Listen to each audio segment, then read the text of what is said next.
सत्य की प्यास चिंतन और मनन से पैदा होती है। हम में से बहुत कम लोग जीवन के संबंध में सोचते हैं, बहुत कम लोग। अधिक लोग इस तरह जीते हैं जैसे कोई लकड़ी के टुकड़े को नदी में बहा दे और वो बहा चला जाए, और लहरें उसे जहां ले जाएं वहां चला जाए, किनारों पे ले जाएं तो किनारे चला जाए, और मझधार में ले आए तो मझधार में आ जाए, जिसका अपना कोई जीवन नहीं होता। एक लकड़ी के टुकड़े की तरह हम में से अधिक लोग जीते हैं। समय और परिस्थितियां जहां ले जाती हैं हम चले जाते हैं।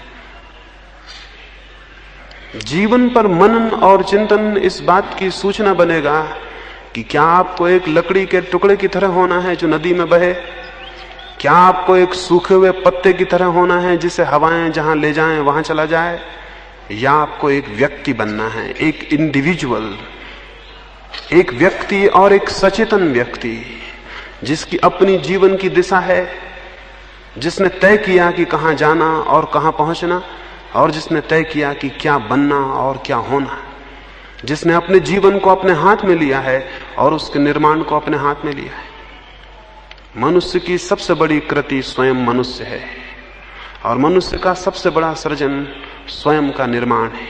और आप कुछ भी बनाएं, वो बनाना किसी काम का नहीं है, वो सब पानी पर खींची गई लकीरों की तरह एक दिन मिट जाएगा।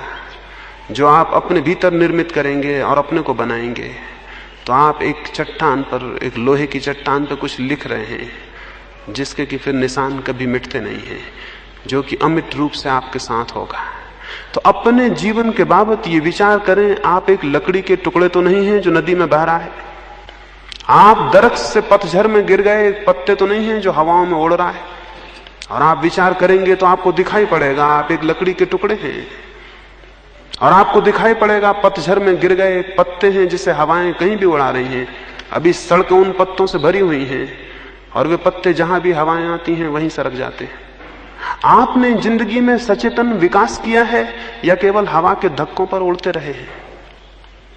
और अगर हवा के धक्कों पर उड़ते रहे तो क्या कहीं पहुंच सकेंगे? क्या कोई कभी इस तरह पहुंचा है? जीवन में एक सचेतन लक्ष्य ना हो तो कोई कहीं पहुंचता नहीं।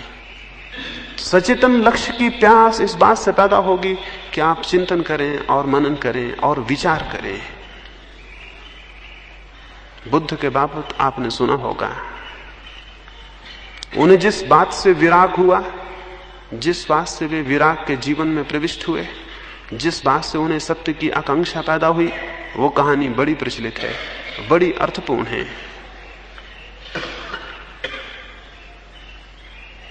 उनके माँ बाप ने बचपन में ही उनको कहा गया कि ये व्यक्ति या तो बहुत बड़ा सम्राट होगा, चक्रवर्ती होगा, या बहुत बड़ा सन्यासी होगा।